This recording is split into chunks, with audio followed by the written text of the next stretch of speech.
Feira do Livro. Boa noite, Praça Charles Miller. Estamos aqui terminando esse dia incrível que tivemos juntos aqui na praça. Um dia de muito frio, mas de debates muito bons. Começaram cedinho e estamos encerrando agora em grande estilo, celebrando a melhor literatura latino-americana. Eu queria fazer só uma lembrança rápida. A gente acabou de falar aqui no áudio, mas só para repetir. Por uma questão mesmo de tamanho aqui da nossa plateia, nós estamos passando a tradução nos alto-falantes. E quem quiser ouvir o áudio original em espanhol precisa ter os headsets, ao contrário do que costuma ser com a tradução simultânea. Então, a gente, enfim, queria avisar vocês e agradecer também as nossas tradutoras. Sem tradutoras e tradutores não existe edição, não existe livro. Então, a Lara Moamar e a Flor Maria Vidaurre, eu peço uma salva de palmas para as nossas tradutoras.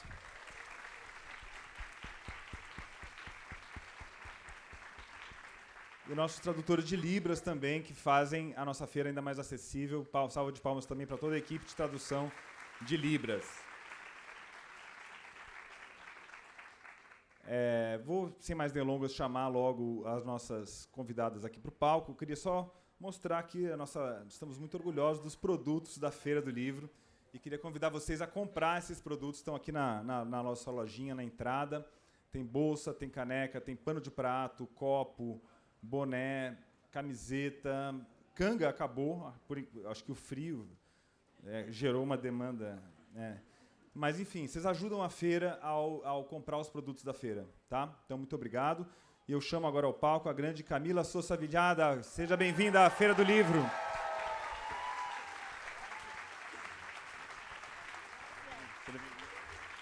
Pode sentar-se, por favor. E para entrevistá-la, grande Adriana Ferreira Silva. Seja bem-vinda, Adriana, mais uma vez.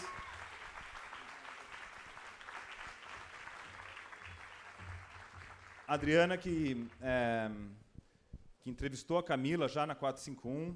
¿Me permites mostrar a tapa da revista contigo? Uma belíssima foto do Daniel Mordzinski, que foi a nossa capa da edição de maio, e uma entrevista incrível da Adriana. A Adriana é uma das principais colaboradoras da 451, uma das principais jornalistas do país e membro de um certo conselho curatorial da feira, né, Adriana? Você está aqui desde o começo. Então, muito obrigado pela sua presença. Seja bem-vinda. Obrigada, Paulo. Manda ver. Graças, Camila. Bem-vinda. Obrigada.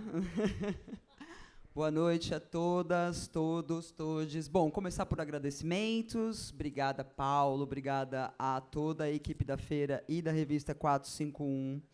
Agradeço também aos meus colegas da Companhia das Letras, Fósforo, Planeta, que editam a Camila aqui no Brasil e colaboraram comigo aí nos últimos dias.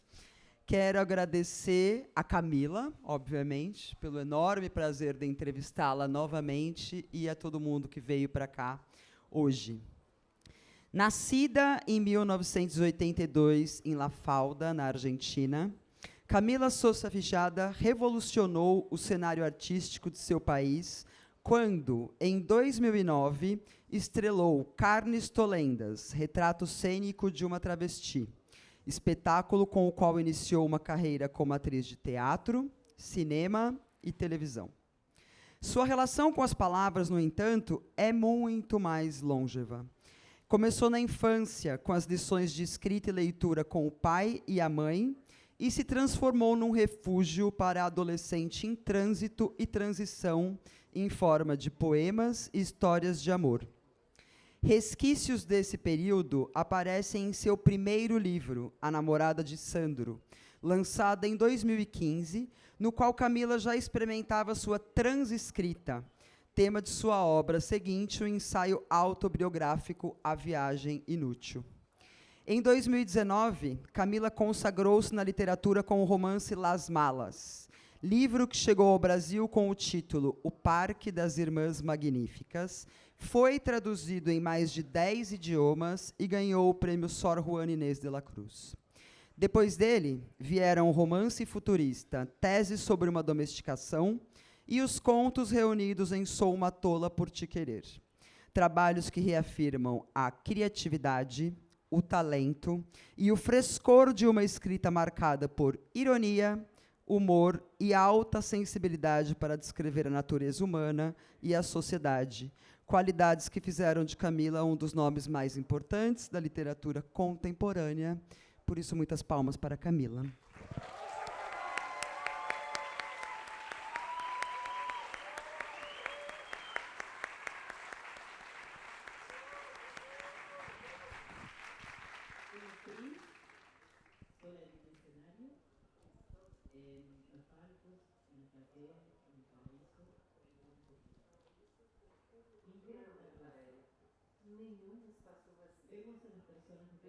Pessoas de classe média que podem pagar por um ingresso para ir para o teatro. Percebemos o perfume das senhoras e também o perfume que emana dos cabelos delas fixos. Os homens se agarram de seus lugares e ansiosos por fugir daí, como se estivessem contra a vontade. Alguém simplesmente faz um barulhinho com a embalagem de um bombom. Os mais novos permanecem atentos, tranquilos.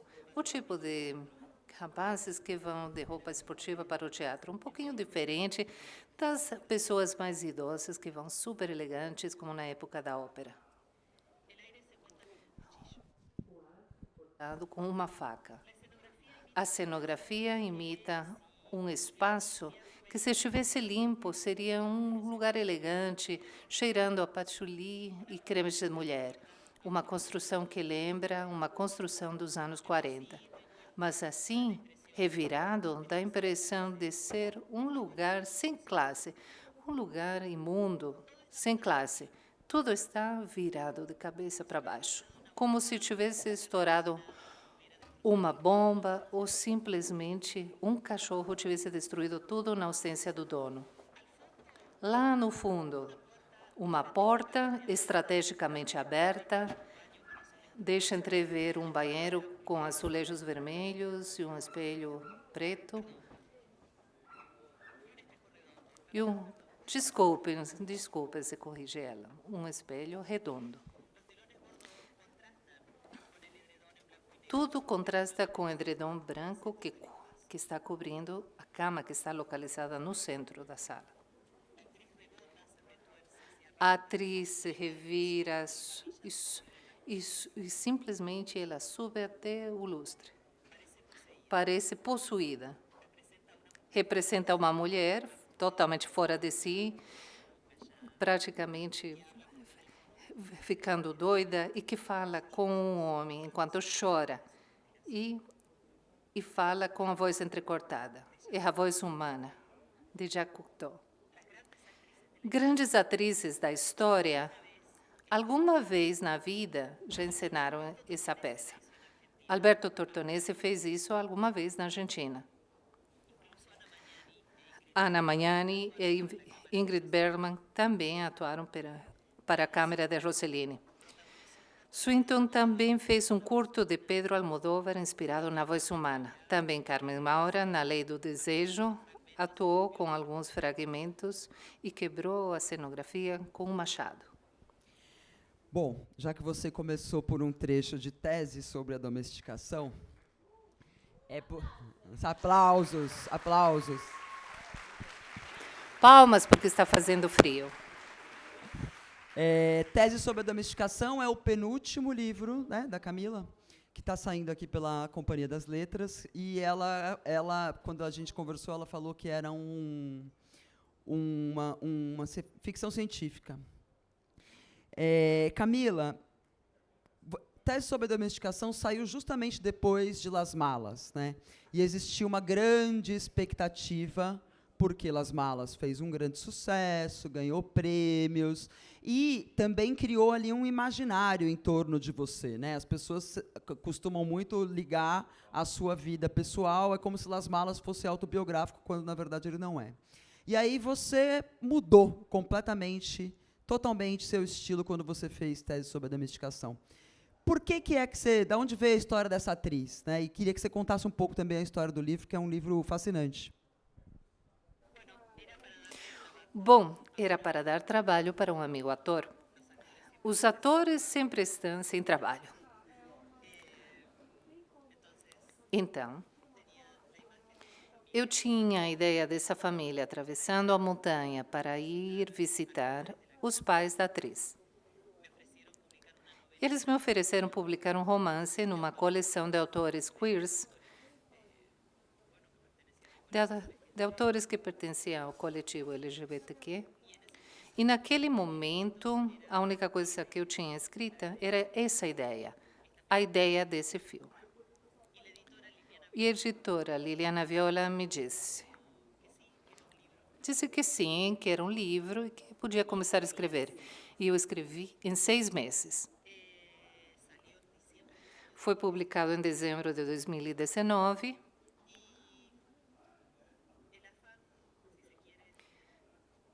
E a intenção, principalmente, era responder aos jornalistas e aos leitores de Las Malas que tinham feito críticas sobre as Las Malas e que se aproximavam de mim com muita comiseração, piedade, falando, nossa, que pena, tudo o que acontece com os travestis na América Latina, não sabia disso. E eu sabia que eles estavam mentindo.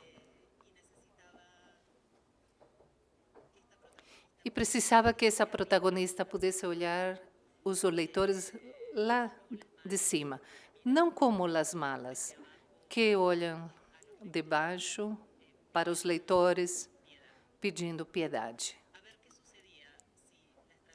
O que aconteceria se as travestis olhássemos os leitores diretamente aos olhos? E, desse jeito, comecei a escrever a história. Bom, não vou dar spoilers do livro, né? Vocês têm que ler, que o livro é excelente. Camila, esse livro tem alguns temas, né, que passam por seus livros. Eu acho que nesse quando você falou que acha que esse é o seu melhor livro, eu concordo. Assim, eu gostei muito dele. Ele é muito bem escrito, ele é ótimo. Mas eu gosto de todos os seus livros. Mas começando por alguns temas que eu acho que passam pela sua obra e que nesse você vai mais fundo, assim, que é, por exemplo, a questão da família. A família é algo que sempre está nos seus livros. Seja a família, né, a família estendida das travestis, seja a família, né, depois a gente vai falar de A Viagem Inútil, né, da sua própria família, e essa família absolutamente estelar, né, que chama a atenção, né, um casal estupendo. Então, eu queria que você me falasse um pouco, tanto sobre essa relação sua de sempre voltar a esse tema da família, mas também por que você criou essa família?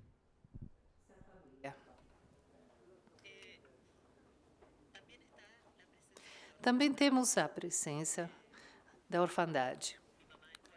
A minha mãe é órfã de pai e mãe. Minha mãe perdeu a mãe aos 12 anos de idade, eu acho.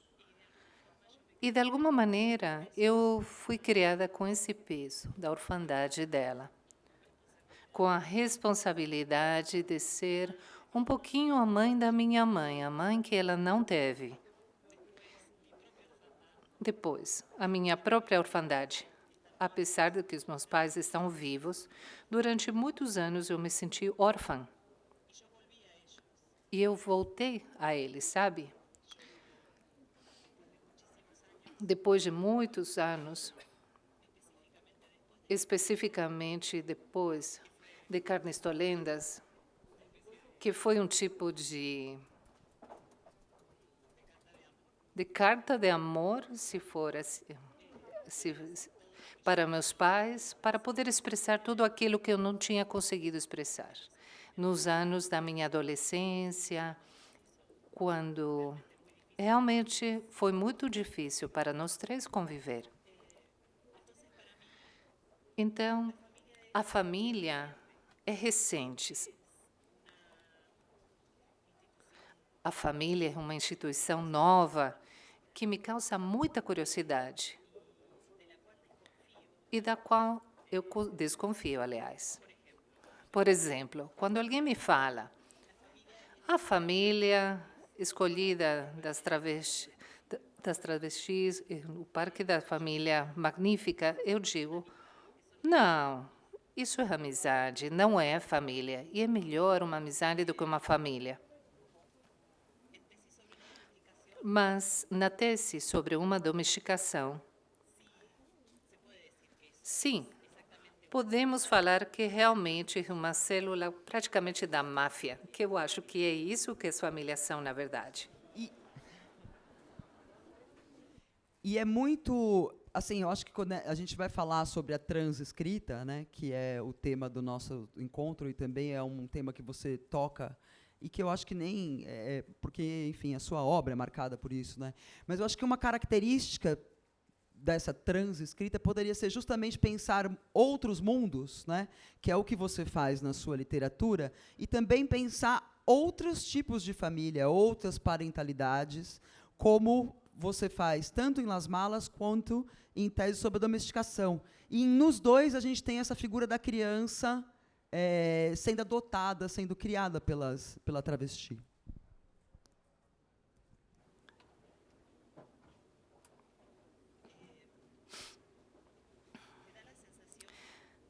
Tenho a impressão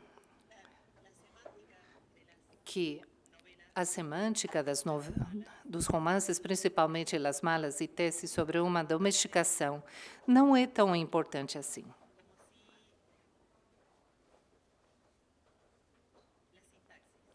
O mais importante é a sintaxe, travesti, falando dessa transescrita, da qual não sabemos muito, porque, na verdade, somos poucas aquelas que estamos escrevendo agora. Não sabemos o alcance que essa sintaxe terá, nem a influência que terá na literatura a nossa sintaxe. Como ela irá repercutir no mundo literário, porque somos poucas ainda. Quando eu falo de transescrita, estou me referindo a um certo tipo de viagem, de jornada, que não tem a ver com o gênero em si, mas com conseguir mudar certo estaticismo, certa quietude que tinha ou ainda há na literatura. Isso é um pouco injusto, citando a Clarice Lispector no Brasil, né? Mas eu penso que alguma coisa estava anquilosada na escritura. Então, achei necessário começar a provocar com a nossa sintaxe, com o nosso manejo do tempo, com as nossas palavras criadas, inventadas, com a confusão que causa ouvir uma travesti falando ou escrevendo. Já que você foi a transescrita, eu vou sair um pouquinho do Tese sobre a Domesticação e vou para a Viagem Inútil, que é esse livro, que é um ensaio, no qual você fala sobre como a literatura alcançou a vida de uma pessoa que não estava destinada a escrever. A partir de 2 rituais, que era o da sua mãe apontando as palavras enquanto lia em voz alta e o do seu pai te ensinando a desenhar as letras. Como é que foi, quando você escreveu esse livro, refletir sobre essa sua relação com a literatura e esses processos?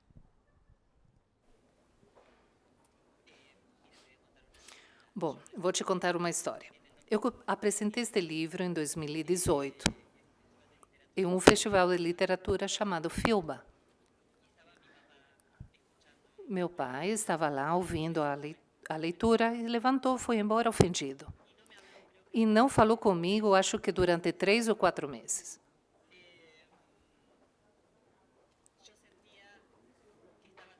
Eu sentia que estava traindo meu pai, que eu estava mostrando meu pai nu. Mas essa foi a minha experiência, foi o que tinha me marcado. Havia uma cicatriz ou uma tatuagem. Não era cicatriz, era uma tatuagem. E precisava falar disso, precisava contar como tinha sido.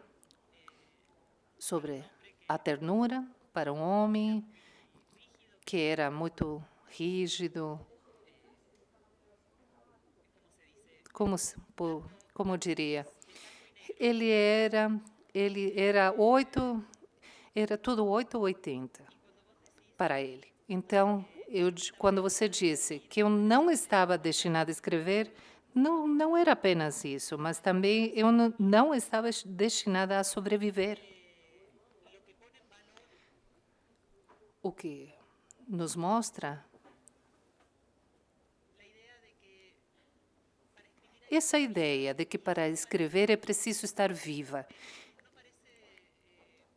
E isso parece não ter importância nenhuma. Mas as travestis não podemos escrever porque a gente vai morrendo pelo caminho. Não chegamos a aprender a ler e escrever. Meus pais, felizmente, eles me ensinaram a ler e escrever quando eu tinha 4 ou 5 anos. Então, eu sabia que eu tinha esse poder comigo, ou esse superpoder comigo. O poder da palavra, que é o mais potente que existe no mundo. E tem uma coisa muito bonita que você fala nesse livro, que é, antes de você fazer o seu debut, né, de sair vestida na rua como mulher, você já se transvestia na escrita, na literatura.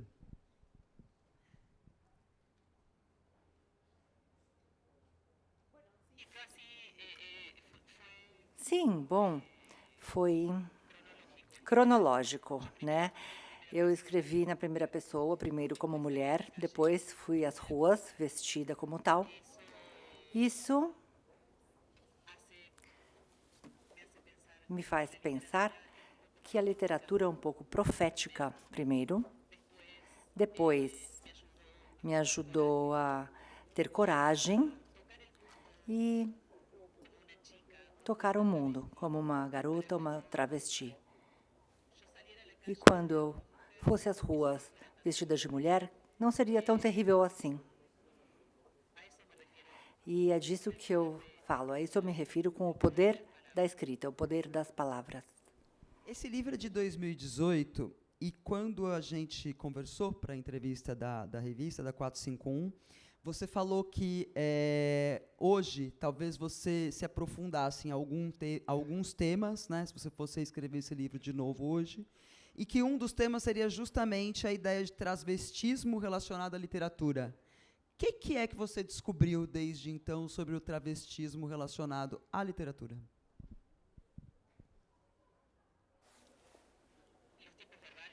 Os tempos verbais, a sintaxe e o fato que a linguagem com as travestis sempre é um território incômodo, incomodíssimo. Um território onde você nunca sabe se algo é um elogio, um insulto, se são palavras de amor ou uma maldição.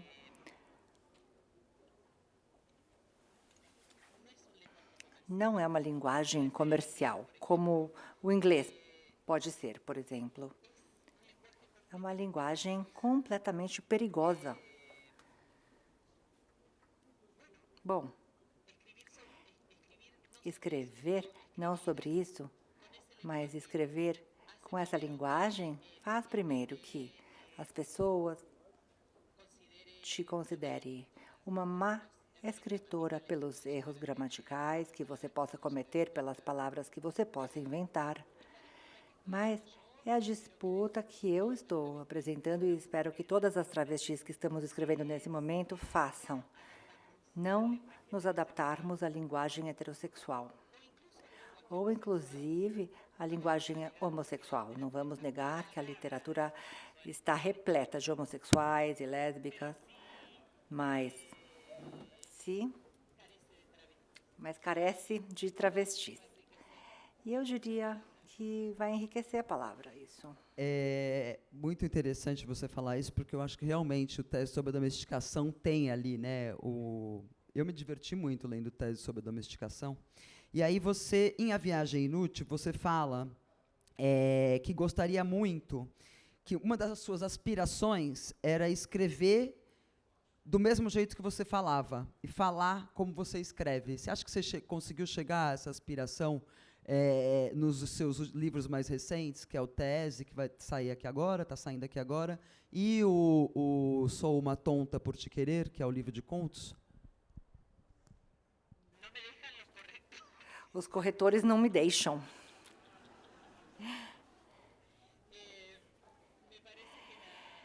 Eu tenho a impressão que a palavra escrita fica pequena em comparação com a palavra oral, de certa forma.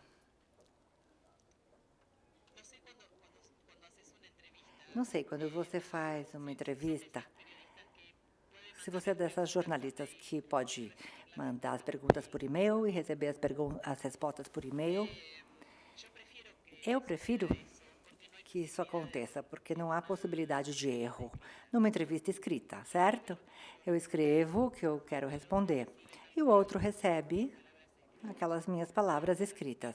Agora, numa entrevista oral, ou seja, cara a cara, ou como nós estamos fazendo, já fizemos por Zoom, quando nos encontramos pessoalmente, já. Existe esse abismo entre ambas, essa melancolia entre as duas. Existe a possibilidade de eu não encontrar as palavras para responder, de ter os silêncios até as palavras chegarem à minha cabeça. Tem o silêncio que, bom, eu faço até encontrar as palavras que eu quero dizer. Ou seja, é melhor no sentido que não existe um filtro, nenhuma correção, né, no meio. E por isso, eu acredito que a palavra oral é muito mais poderosa. E também porque é efêmera, pode se perder. O que é escrito fica fixo. Estamos sem som na cabine.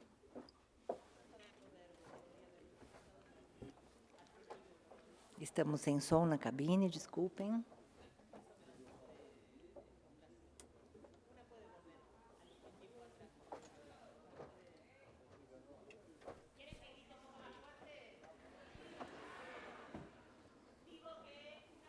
Está apagando a luz? Será que está acontecendo? Ai, Deus. E é para as duas, né? Acho Não que, é só pra uma. acho que o microfone da Camila dá para aumentar o som?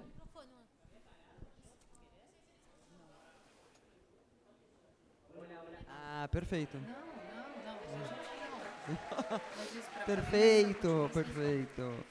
Camila, você, quando você começou a escrever, publicar, foi num blog, né? Que era justamente A Namorada de Sandro, que é o título do livro, de um dos livros que está saindo aqui no Brasil, mas que não é o blog que você escrevia.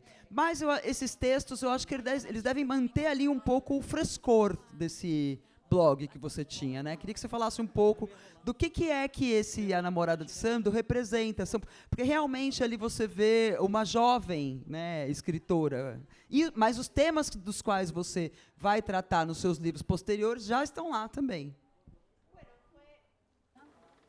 Tá chegando uma vozinha lá no fundo.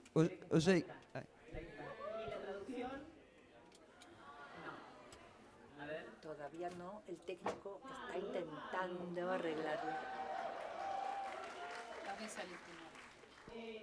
Sí, bueno, de la juventud es uno de los grandes valores de ese libro. Haber sido joven y haber escrito poesía. Posso tentar fazer? E se a gente abrir a porta e falar? Você acha?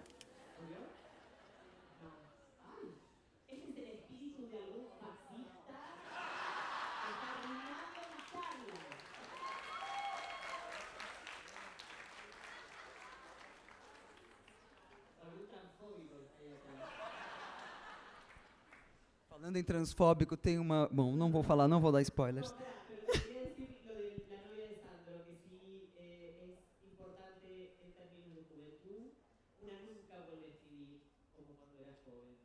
pensar que grandes libros se han escrito a los 23, 24 años. Pensar en El corazón es un cazador solitario de Carson McCullers. Lo escribió a los 23 años a este libro. Entonces, tiene ese gran valor de no... Esse grande valor. Voltamos. Tem esse valor da juventude, que é querer ser eterna. Acreditar que a morte não existe. Você falou, né, sobre esse frescor, exatamente, né, da namorada de Sandro, mas você fez uma revisão no livro, né? Você, né, por favor, conte o motivo da revisão.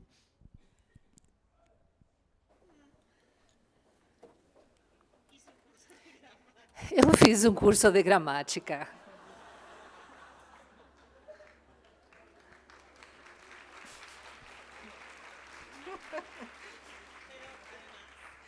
Além disso,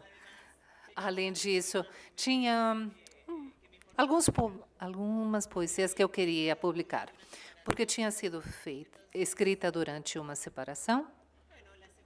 E, bom, as emoções intensas parece que favorecem a literatura, mas também podem prejudicá-la, também podem adoecê-la. Um tema que predomina, o tema, né, falando sobre teatro, né? Você é uma atriz de teatro, você primeiro apareceu no teatro, em Carnes Tolendas, que, aliás, teve apresentação aqui no Brasil, e você agora, a gente vai contar um pouco do filme que você fez, mas falando do livro, Tese sobre a Domesticação, a protagonista de Tese sobre a Domesticação é uma atriz de teatro. E você é muito sarcástica e um pouco malvada, às vezes, com a turma do teatro nesse livro. Como é que foi a recepção desse livro na cena do teatro argentina, especialmente?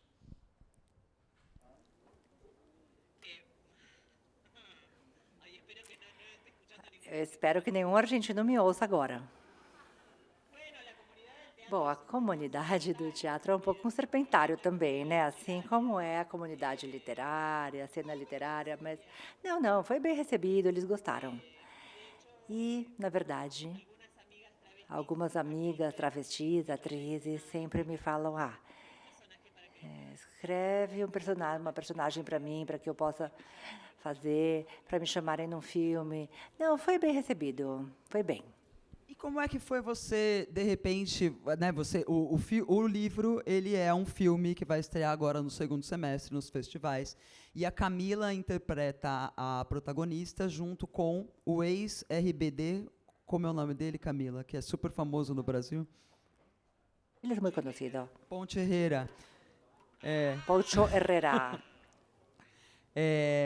Mas você participou da adaptação também, né? Mas eu queria saber como é que foi você fazer essa transposição dessa personagem, que é uma personagem magnífica, com tantas camadas ali de complexidade, e, né, tendo escrito e depois transformar isso no que você ia falar no cinema. No cine.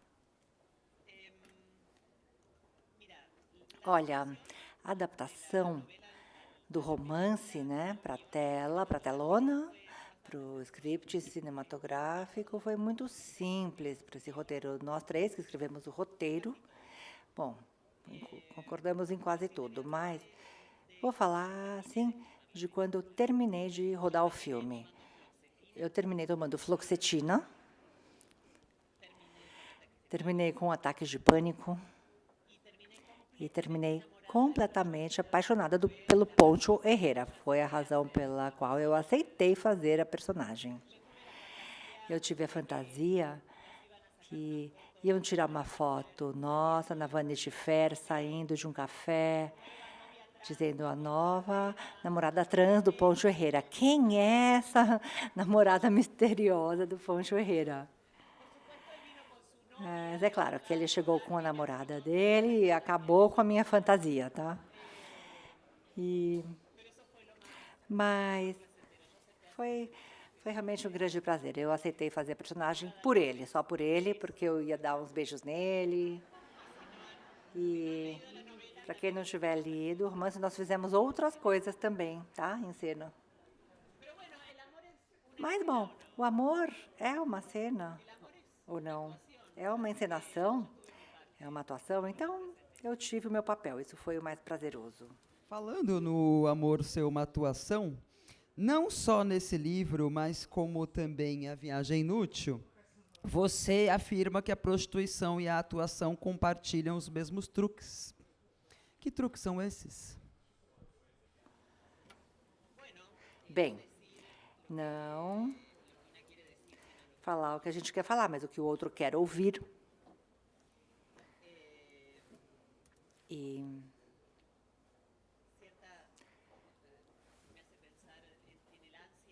penso no filme com a Catherine Deneuve,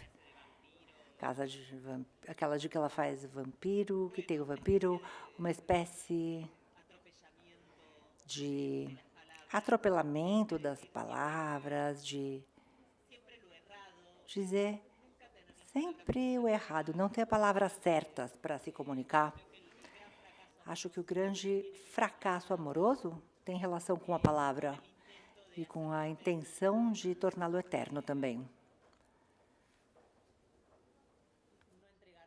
Não se entregar à possibilidade de que todo amor morre.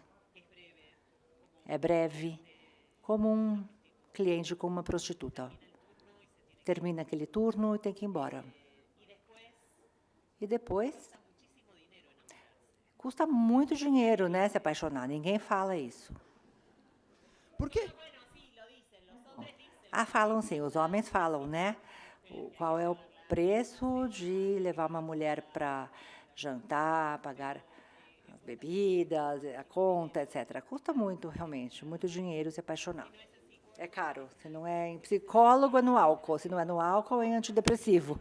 Se não é no antidepressivo, é em roupa, maquiagem, em dieta, em preservativo, lubrificante, cremes, perfumes, em sapatos, em pomadas, em tudo que você imaginar para ter uma relação amorosa. Depilação. É, roupa íntima. É, posso falar a noite toda, se quiserem.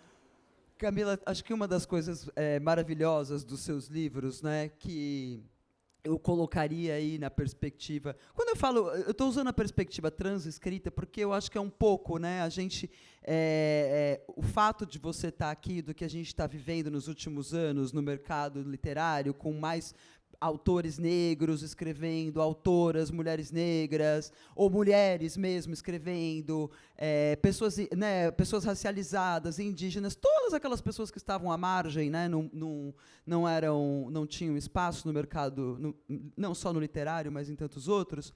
E aí a gente começa a ver o mundo sob outras perspectivas, né? Sob a perspectiva de uma pessoa indígena. Você fala, é muito interessante, você fala assim, é um privilégio ver o mundo do lugar dos não privilegiados, né? E eu acho que na questão da sexualidade é maravilhoso, porque a gente é isso também. Também a sexualidade tem que ser vista por outras perspectivas, e é o que você faz. E você faz isso também com humor. Tem algumas cenas, né, do Tese sobre a Domesticação, principalmente entre os casais gays, que é um sarcasmo ali, é um humor, né, maravilhoso. Queria que você falasse um pouco sobre isso, né, ver o mundo sob outras, inclusive a sexualidade. Sim, está certo dizer que é uma perspectiva, um ponto de vista, tudo bem. O que eu estranho muito, ou seja, a ingenuidade de ver o mundo pela primeira vez, não é? Quando a gente é invisível, assim como os negros, como as mulheres, como as travestis, as pessoas não agem. Um cliente pode ser vulgar, cruel, detestável, o que for, porque você não é uma pessoa, é um objeto. Eu, como escritora, dizia, e anotava tudo aquilo que eu via. Uma forma de conhecer a condição humana que é muito mais completa, que pode ter uma pessoa que vive de acordo com as convenções sociais, por exemplo. Quando a atriz... Bom, é um spoiler, tá? Mas é pouquinho. Quando a atriz espia como que o vizinho transa, se surpreende, porque jamais imaginou que os homossexuais transavam daquela forma. Esse é o ponto de vista privilegiado, que o outro não sabe que você está observando, mas agora, infelizmente, as pessoas tomam cuidado quando falam na minha frente. E eu já perdi essa possibilidade. Muito bem. Já estão batendo palmas. Adoro palmas. Podem continuar. A classe social também é um tema que passa pelos seus livros, e que eu acho que também ela é muito mais forte nesse, né, a questão ali de até mais do que de gênero, mas se bem que de gênero também, né, porque essa tese sobre a domesticação, ele tem né, essa domesticação é uma domesticação de todos os gêneros, né, ninguém passa incólume por esse processo da domesticação. Mas também tem ali uma questão de classe muito forte, que é o fato da atriz vir, né, que é uma coisa também que passa por todos os seus livros, né. E a Annie Ernaux, por exemplo, ela fala que ela representa a vingança da classe social dela quando ela, né, ganha o Nobel e ela escreve o que ela escreve, enfim. É uma espécie de vingança também que você sente, Camila? Não, vingança seria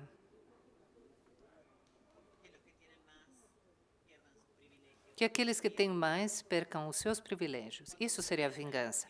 Quando nós pensamos na justiça social, sempre pensamos que aqueles que têm menos têm que ganhar mais para conseguir se equiparar em termos de direito. Mas acredito que a igualdade tem a ver com que aqueles que têm mais percam privilégios, porque o planeta Terra não dá conta. Praticamente toda a população é pobre. Então, de onde sai esse dinheiro para que exista justiça social ou equidade social? Se não sair de aqueles que têm muito acumulado, não dará certo. Então, eu não vejo isso como vingança, não. Além do mais, vingança deveria ser, e claro, sem qualquer intenção de entrar em conflito com... Acredito que a vingança é comum a todos. E não apenas a Annie, porque ganhou o Nobel, ou a mim, porque eu estou presente na Feira do Livro de São Paulo. Hoje, felizmente, tive a alegria de que Alice me recebeu quando estávamos antes de entrar na feira, e pensei, alguma coisa está acontecendo aqui, mas em todas as feiras nas quais eu estou presente, me dizem que ótimo, o mundo está mudando porque temos uma autora trans no cenário. Mas eu me questiono, onde estão as trans te recebendo logo na entrada? Onde estão as trans que te aguardam no aeroporto quando você chega? Onde está a trans que traduz para você? Onde está a trans que simplesmente que te entrevista? Está entendendo? Então, nunca pode ser vingança se isso for particular. E depois, eu sou muito vingativa, mas continuo sendo egoísta, narcisista. Não é a vingança de um povo, de uma nação, é uma vingança pessoal. Um beijo para a Annie, adoro ela. Só ela bateu você na Flip, você sabe, né? Que a única pessoa mais famosa que você na Flip de 2023 foi a Annie Ernaux. Só por Somente causa porque do ganhou o Nobel. Nobel. Óbvio. Obviamente. Não tenho nenhuma dúvida disso. Os seus livros, eu acho que tem uma... Acho que para uma travesti que lê seus livros, deve ser um pouco como para uma pessoa negra quando lê livros que tratam de um passado que a gente não pôde acessar. Né? Aquele passado que não existe, porque não tem documentação, porque, enfim. Né? E aí você cria imaginários possíveis. Eu acho que passa pelas duas coisas. Assim, a gente estava ali agora no camarim, a Ave Terrena falou sobre a transestralidade. Que eu achei linda essa palavra, transestralidade. Então, nos seus livros, a gente encontra ali um passado travesti, mas também a gente tem um futuro travesti, que é justamente essa personagem do Tese sobre a Domesticação. Qual a importância de criar esses mundos para quem não teve acesso a essa herança? Bom, isso parece uma vingança, né? Isso sim, porque esse imaginário é dos leitores. Eu posso imaginar que essa atriz pertence ao futuro. Mas, se os leitores não imaginarem isso, a minha vingança falha. Logo assim que o leitor começa a ler. Mas quando os leitores começam a imaginar um futuro para as travestis, isso se torna algo coletivo, algo que pertence a muitas mais pessoas. E isso sim se parece a uma vingança. E está em nossas mãos. Está nas mãos do leitor. Eu esqueci de dizer que, quando a gente estiver nos minutos finais, eu vou fazer perguntas da plateia. Tem, acho que, 2 pessoas recolhendo as perguntas que vão chegar aqui para mim em papel. Então, por favor, vocês já podem ir anotando e passando, tá? Para aqui, nas laterais. Camila, nesses 2 livros, tanto A Viagem Inútil quanto a Tese sobre a Domesticação, eu acho que a gente tem ali também um panorama do que você leu, do que você... Também, né, no livro de contos que saiu aqui, Sou uma Tonta por Te Querer, mas a gente tem ali um panorama do que você leu, quais são as mulheres que te influenciaram. Em A Viagem Inútil, você fala muito sobre as autoras que te influenciaram e por quê. Você escolhe A Voz Humana, do Jean Cocteau, para ser a peça que a atriz vai interpretar. Queria te ouvir um pouco sobre essas influências, referências. Bom, influências são todos os livros que eu leio. É sempre uma injustiça falar sobre influências, porque a gente esquece pelo caminho de alguém. Eu sempre cito Marguerite Duras, porque foi a minha faculdade de letras, por assim dizer. Foi um tipo de Pai Mei. Sabem quem é o Pai Mei? O professor de Kill Bill, o professor que faz ele bater na tábua toda vez, lembram? Mas Marguerite Duras foi como uma professora cruel para mim, mas não podia negar também a ternura de Sharon Olds, ou a ternura de Harper Lee e de McCuller, nem a ironia de Truman Capote, nem a doçura de Lorca. E quanto a isso,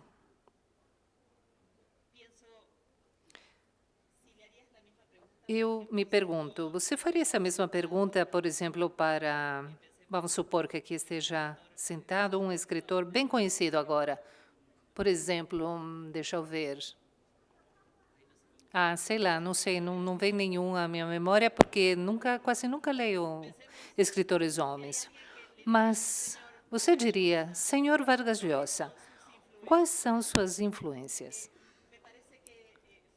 Acredito que, perante a presença de uma escritora travesti, que é totalmente inesperada na literatura, tentam praticamente fazer uma autópsia, ou seja, o que aconteceu para que esta criatura comece a escrever?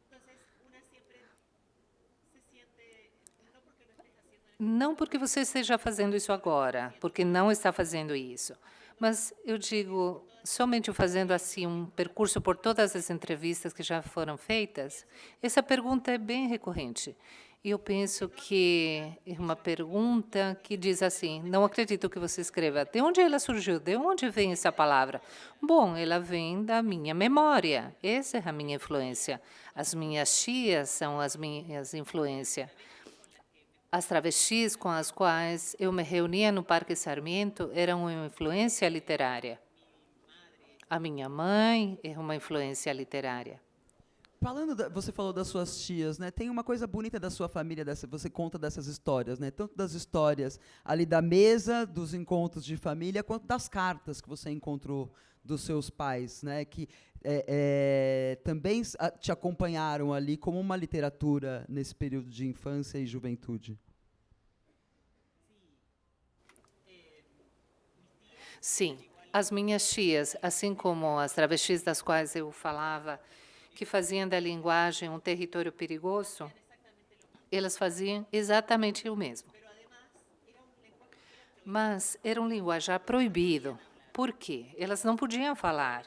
Então, aproveitavam para falar lá na cozinha, cochichando enquanto fofocavam, para que os maridos não ouvissem.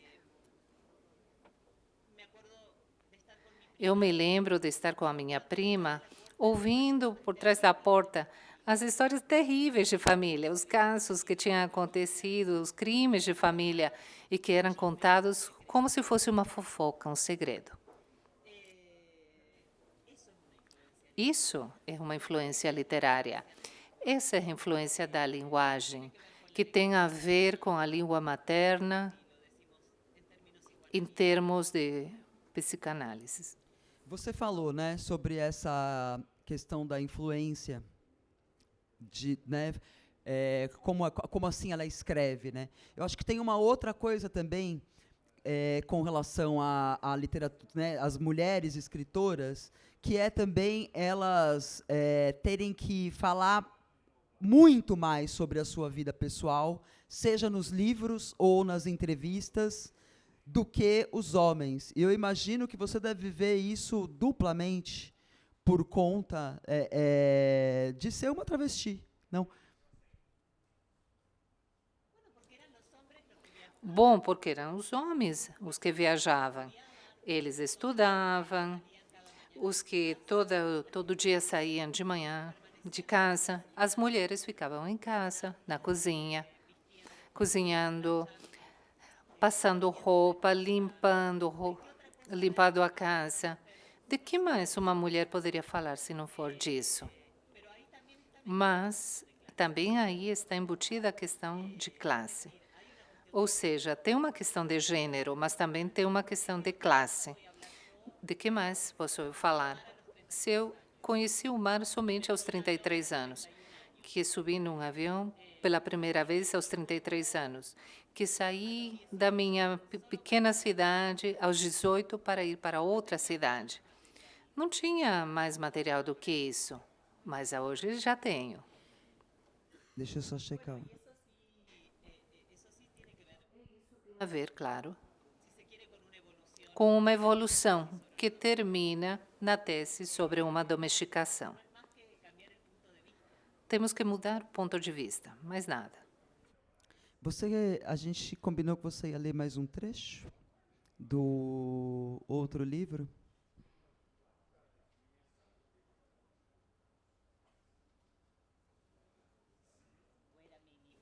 Só um instante. Um instante, por favor.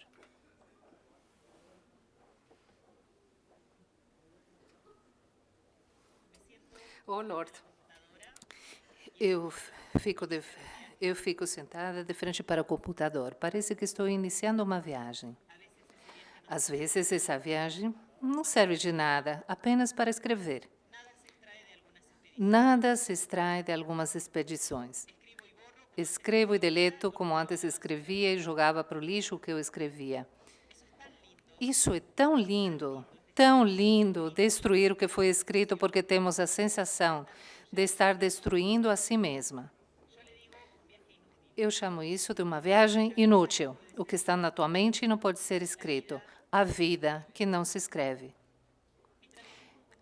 Meu transvestismo é como um ancestral da inspiração, como uma tia boazinha a quem recorrer na hora da angústia. Até mesmo quando era criança, um menino, e não podia falar nada sobre o meu desejo, e mesmo nas brincadeiras, quando eu me vestia com as roupas da minha mãe e me maquiava às escondidas no meu quarto, na hora da siesta, enquanto meus pais dormiam, os travestismos já determinavam o que seria mais para frente o caráter das minhas palavras. De fato, escrevi e me travesti durante muito tempo com as portas fechadas. Minha mãe e meu pai sempre sabiam o que eu fazia no meu fechamento voluntário. Mas não se trata mais do que nos fecharmos uns aos outros. O meu segredo de escrever e ser travesti fez com que eles saíssem do meu mundo e me salvou do ódio deles.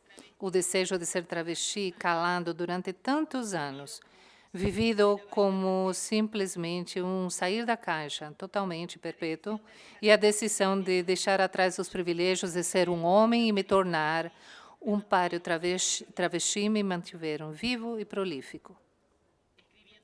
Escrevendo a vida que eu queria viver, naquelas novelas horríveis nos quais os protagonistas trançavam no barro com seus amantes, nos quais as crianças seriam sempre amadas pelos seus pais. E isso aconteceu ao mesmo tempo que a minha vocação, o exercício de escrever novelas inúteis, cheias de erotismo prematuro, queimadas num momento de fúria comigo mesma, e aconteceram assim, com um apêndice, uma após a outra.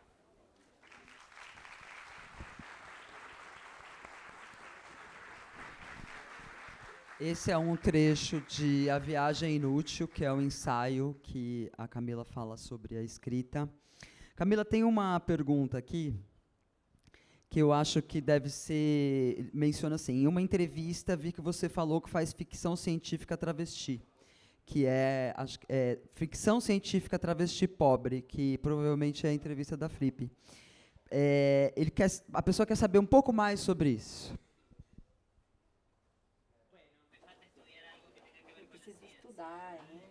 Preciso estudar alguma coisa relacionada com ciência, biologia, física.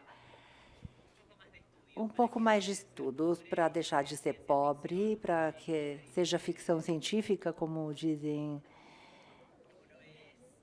como, não sei, como Hyde Barbury. Tem uma pergunta aqui, estou com um pouco de dúvida aqui, eu vou pedir ajuda. Adorei ver cultura popular na sua obra. Para nós, brasileiros, é muito especial saber sobre a Defunta Correia. Defunta Correia é um conto que tem no livro Sou uma Tola por Te Querer. Conta a história da Defunta Correia. Bom, minha relação com a sua Defunta Correia... relação, é ótimo. Sim, tu relaciona. A Defunta Correia é uma santa popular argentina que morreu no deserto de sede, fugindo de um estuprador. Ela atravessou o deserto de noite, com o filho nos braços, recém-nascido, para procurar o marido, que estava num acampamento militar. Ela se perdeu no caminho, morreu de sede, e, dias depois, os pastores a encontraram, amamentando o bebê, já morta. E isso ela torna-se um culto religioso enorme na Argentina. As pessoas viajam até o santuário, fazem romaria para deixar oferendas, geralmente garrafas de água também. E quando meus pais souberam que eu era... Bom, eles souberam tarde que eu era prostituta, eles foram lá fazer uma promessa para que eu deixasse a prostituição. E 3 meses depois eu estreiei Carmen Estolendas e deixei a prostituição. No conto, ela... Bom, não vou dar spoiler do conto, leiam o conto, que tem a conclusão da história da promessa feita pelos pais. Aí a pessoa que mandou a pergunta diz o seguinte: quem você recomenda nesse sentido? Eu fiquei com dúvida nisso, no sentido de outras histórias populares, é isso? Não tem o nome da pessoa que mandou a pergunta. Isso também faz parte da sua atuação no teatro? Quando veremos uma peça sua no Brasil? Quando me convidarem. Na verdade, é difícil, né? Porque eu faço minhas peças justamente para não me convidarem para lugar algum. Como eu não gosto de viajar, eu tento fazer cenografias que são difíceis de transportar.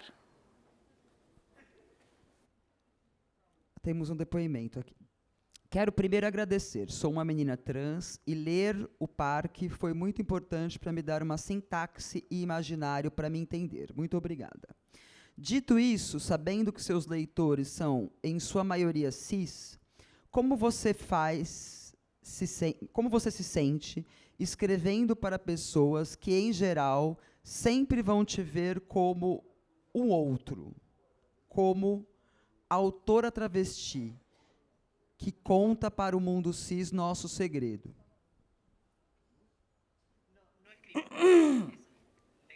Eu não escrevo para esses leitores, escrevo para mim mesma.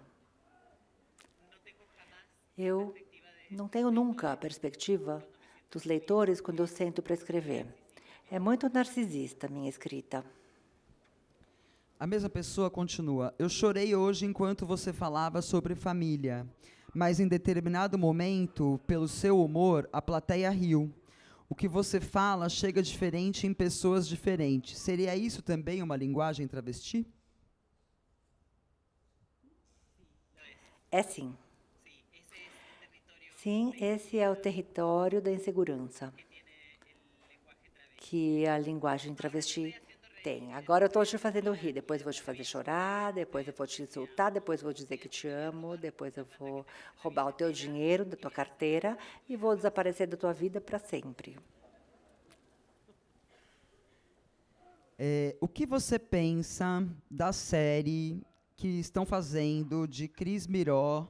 Te gostaria que hicieras uma série de tu vida? Uma série de tua vida? Não, não. Detesto as biopics, detesto com toda a minha alma. Mas gosto muito da protagonista, a Mina. Acho ela linda, adorável. Ela tem a mesma energia que a Cristinha. Não gosto nada de um dos diretores da série. Então, não vi, não tenho a menor ideia se está bem feito ou não. Espero que sim, mas se a gente faz historicidade, sempre tentam fazer uma higienização das travestis, né? Nas séries, quando colocam lá uma personagem trans numa série. É sempre como se quisessem fazer encaixar uma peça ali que não encaixa numa narrativa que serve apenas para o público cis, digamos assim. Você falou que um dos motivos de você escrever também, né, como atriz, é para você poder interpretar os papéis que você gostaria que tivesse e que, né, queria que você contasse um pouco sobre isso. Você acha que tá melhorando de alguma maneira ou não? Continua sendo um estereótipo? Eu continuo recebendo roteiros que se repetem uma e outra vez, uma e outra vez. Eu tenho a sensação... Outro dia eu ouvi a atriz Euforia. Euforia é a série da Zendaya, né? Uma loira que é trans, ela dizia: ai, não quero mais fazer personagens trans. Quero fazer personagens normais, não sei o quê. Eu dizia, mas que tipo de boba é essa? Que classe de ser humano é? É esse que entende a história de todas as travestis que, bom, oficializaram sua existência. A reclamação não é fazer uma mulher uma pessoa normal. A questão é que as personagens trans que estão nas séries, no cinema, etc., sejam interessantes, complexas, profundas, tenham diálogos. Não que fiquem lá paradas como um vaso de flores ou como essa mesa numa série só para ocuparem ali aquela cota, né? Trans, porque são exigências dos executivos das plataformas que falam, bom, nesse roteiro aqui falta um negro, nesse roteiro falta um casal de lésbicas, uma personagem trans e também precisa de uma personagem gorda. É uma estupidez, né? O que precisa é ter profundidade, né? Você tem, assim, dos trabalhos que você fez, que você própria escreveu para o teatro, como é que tem sido essa experiência? E também falar um pouquinho do que você... Eu sei que você estava numa pausa, assim, um pouco na carreira, né? Mas o que é, além do filme, o que mais você está fazendo, tanto no teatro quanto no audiovisual? Nada. Absolutamente nada. Agora eu estou curtindo os meus privilégios. Maravilhoso.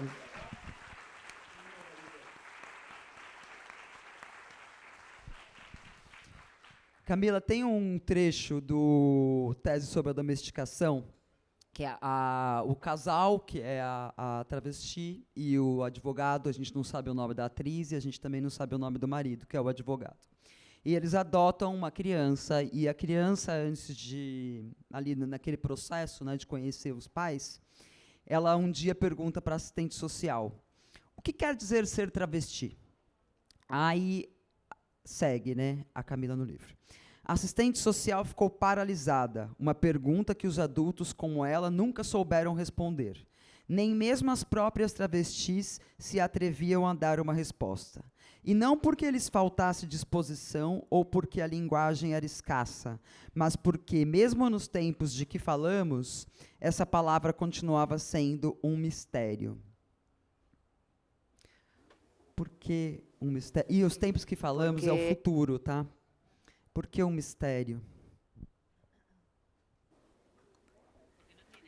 Porque não tem explicação, na verdade.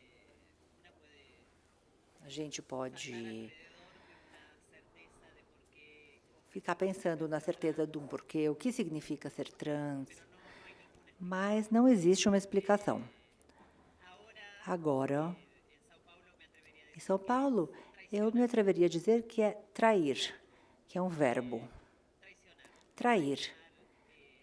Trair o gênero, trair a família, trair a tua classe, trair a ideia de que a vida é sagrada, sabendo que a gente se dirige possivelmente à morte. Isso, é isso, o verbo trair. Você disse que a cada livro você quer ser uma escritora diferente. Que tipo de escritora você quer ser daqui para frente, Camila? Uma escritora invisível, morta. Poder sumir, deixar que a escritora suma e que as palavras fiquem sem mim. Não faça isso conosco, Camila. A gente gosta tanto de te ouvir. Não, porque não tem a ver com a minha própria morte, mas com a morte da escritora. Mas é a escritora mesmo que a gente gosta de ouvir. Não, essa escritora é muito chata. Essa escritora não sei, não vale nada. O que vale é o que ela escreve, mas ela pode desaparecer perfeitamente. Eu vi uma entrevista de Lola Dueñas, a artista de Voltar, de Almodóvar, e ela disse que ela acreditava que a melhor atriz era aquela que desaparecia. E acho que a melhor escritora é aquela que desaparece também. Bom, a gente espera que você não desapareça dos encontros, das feiras literárias, por favor.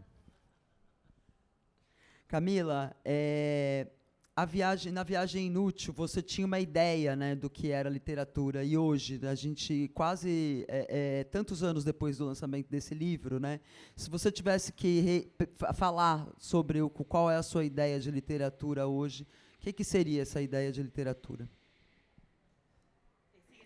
Continua sendo a mesma, a inutilidade. Somente acompanhar as pessoas.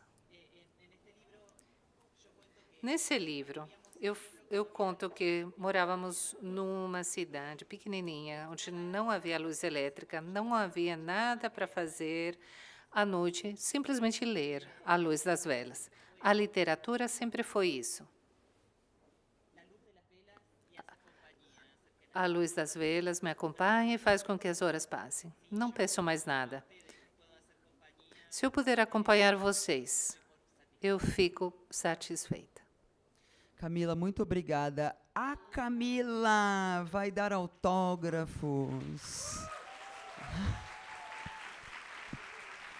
na tenda da 2 Pontos agora, depois do papo. Quero agradecer a todo mundo que esteve aqui. Palmas para a Camila.